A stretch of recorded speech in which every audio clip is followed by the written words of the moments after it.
सुप्रभात बच्चों, कैसे हैं आप? उम्मीद है आप बहुत अच्छे होंगे। घर में रहने को मिल रहा है तो अच्छा लग रहा है।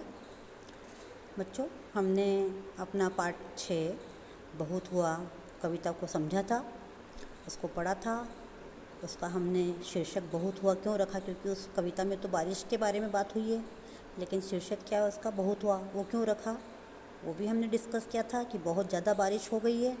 इतनी हो गई कि लोग परेशान हो गए कि अब बारिश नहीं चाहिए, बहुत हो गया, बस अब बहुत हो गया। इसलिए उसका शीर्षक क्या रखा वहाँ पे, बहुत हुआ। अब इस पाठ का जो है, हमने देखा कि बारिश होती है, तो ये बारिश होती कैसी है, हम इसको आज जानेंगे कि बारिश कैसे होती है। हमने पाठ में समझा था कि काले काले बादल छा जाते हैं, और काले काले बादल जब छा जाते हैं उसके बाद बारिश होती है। तो भाई ये बादल बनते कैसे हैं, हमें ये भी समझना पड़ेगा। अब बारिश होने के लिए पहले बादल ज़रूरी है, तो ये बादल कैसे बनते हैं, तो उसके लिए बच्चों आपने रोज़ देखा है कि सूर्य जो होता है आसमान में उगता है ना। सूर्य उगता है और बड़ा अच्छे से वो अपनी किरणें जो है बिखेरता है, इन्हें धूप निकलती है और फिर बहुत गर्मी होने लगती है। और बारिश जो आती है वो गर्मी के मौसम में के बाद आती है। तो गर्मी के मौसम में जब सूर्य बहुत तेज़ निकलता है, तपता है, हम लोग बात भी करते कि भाई बहुत गर्मी हो रही है, बहुत गर्मी हो रही है, कितनी गर्मी हो रही है। तो हम लोग इतनी बातें भी करते हैं। तो जो गर्मी होती है उससे क्या होता है बच्चों, कि जो ये नदी तालाबों में जो पानी होता है, ये जो आपको पानी दिख रहा है, ये पानी जो होता है ये क्या होता है, भाप बन के ऐसा ऊपर उड़ता है। ये भाप बन के आसमान में उड़ता है ये पानी। नदी तालाब जितनी हैं उनका सबका पानी जो है भाप बन के ऊपर उड़ता है। और जब ये ऊपर उड़ता है तो ऊपर उड़ के ये क्या करता है, इस प्रकार से ये बादलों का रूप लेता है। ये देखिए छोटे छोटे बादल वहाँ पे बन जाते हैं।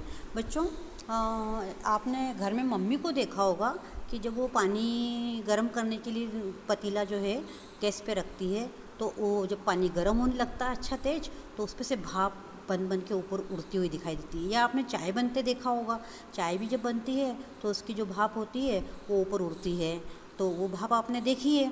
अब क्या होगा, यदि उस चाय की तपेली पे आप एक प्लेट ढक दीजिए, तो प्लेट ढक देंगे तो क्या होगा, भाप जो सारी जो ऊपर उड़ रही थी वो उस प्लेट पे आ जाएगी। और जब आप उस प्लेट को उतारेंगे और उसको, तो वो थोड़ी देर बाद जब ठंडी हो जाएगी वो प्लेट, वो भाप उसमें ठंडी हो जाएगी, तो आप उसको देखेंगे छोटी छोटी पानी की वहाँ पे बूंदें इकट्ठा हो गई है। मतलब जो भाप थी वो ठंडा होने पे क्या बन गई, पानी की बूंदें बन गई वो भाप। तो पानी की बूंदें बन जाने से वहाँ पे वो मतलब भाप का रूप परिवर्तित हो गया है, पानी में परिवर्तित हो गया है। इसी प्रकार से क्या होता है कि जब हम ये सूर्य की किरणों से पानी जब गर्म होता है और भाप बनता है, तो ऊपर उड़ कर के वो इस प्रकार से बादलों का रूप ले लेता है, वो बादलों में परिवर्तित हो जाता है सारा। यहाँ पे भी मैंने आपको बताया कि इस प्रकार से वो काले काले बादल बन जाता है। और जब ये काले काले बादल बन जाते हैं और ये बन के आपस में इस प्रकार से सारा जो यहाँ आपको दिख रहा है ये इकट्ठा हो गए हैं, पास पास में इकट्ठा हो जाते हैं। और जब ये बादल और ये इकट्ठा हो जाते हैं तो इनमें जो भाप है वो क्या होता है, फिर ठंडी हो जाती है। ठंडी हो जाएगी तो बताओ किस में बदलेगी, वो पानी की बूंदों में बदलेगी। जैसा हमने चाय की तपेली पे देखा था प्लेट ढक के, या हमने पानी गर्म करने वाले तपेले पे हमने प्लेट ढक के देखा था कि भाप जो है उस पर जम जाती है, और जब वो भाप ठंडी होती है तो वहाँ पानी का रूप हो जाता है, भाप गायब हो जाती है और पानी की बूंदें दिखाई देती है। ऐसा ही ये बादलों में भी होता है, वहाँ जो भाप जाके इकट्ठा हो जाती है, जम जाती है, और वो भाप जो है पानी की बूंदों में परिवर्तित, और जब पानी की बूंदों में वो परिवर्तित हो जाती है तो बच्चों इस प्रकार से इस चित्र में आप देखिए, यहाँ पे ये आपको रेन होते हुए, बारिश होते हुए दिखाई दे रही है, कैसे बारिश वापस से बादलों से नीचे पानी गिर रहा है। तो ये बारिश हो गई फिर से, और जब बारिश हो गई तो क्या हुआ, जो नदी और तालाबों का जो पानी गर्मी में सूख गया था, भाप बन के उड़ गया था, वो वापस से इन नदी तालाबों में क्या होता है, फिर से वो पानी सब तालाबों में, नदियों में, कुओं में, सब में भर जाता है। वापस से नदियाँ खूब पानी से, आपने बरसात के सीजन में देखा होगा, खूब तालाब भरे हुए हैं, नदियाँ खूब उफान पे आती है। यहाँ तक कि हमने बाढ़ के बारे में भी बात की थी, बाढ़ आ जाती है नदियों में, है ना। तो मतलब नदियों में ज़रूरत ज़्यादा पानी उस समय भर जाते हैं, जितनी सूखी नदियाँ हैं पानी से भर जाती है। तो जब बारिश होती है तो इस प्रकार से वापस नदियाँ भरती है।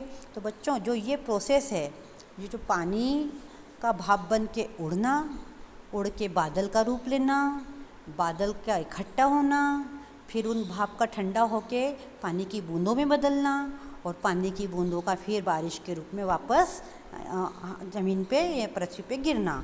तो ये जो प्रोसेस है इसको इंग्लिश में बोलते हैं वाटर साइकिल और हिंदी में बोलते हैं जल चक्र। तो ये जल चक्र जो है ये चलता रहता है प्रकृति में, बार बार ये प्रक्रिया कंटिन्यूस चलती रहती है, जिससे हर साल हम देखते हैं कि बारिश होती है, बादल होते हैं, बारिश होती है ना। तो ये प्रक्रिया इसी प्रकार से हम इसको फिर से एक बार दोहरा लेते हैं कि सबसे पहले क्या होता है, सूर्य की गर्मी बहुत तेज़ तपती है, और जब गर्मी में सूर्य बहुत तेज़ तपता है तो सभी नदियों, तालाबों और पोखरों का और सबका जल जो है भाप बन बन कर ऊपर उड़ता है, आसमान में जाता है, आसमान में जाके वो बादलों का रूप ले लेता है, और जब बादलों में वो भाप इकट्ठा होकर ठंडी हो जाती है तो पानी की बूंदों में बदल जाती है, और वो पानी की बूंदें फिर से हमारे लिए बारिश बन के फिर नदी तालाबों में आ जाती है, फिर पानी का रूप ले लेती है।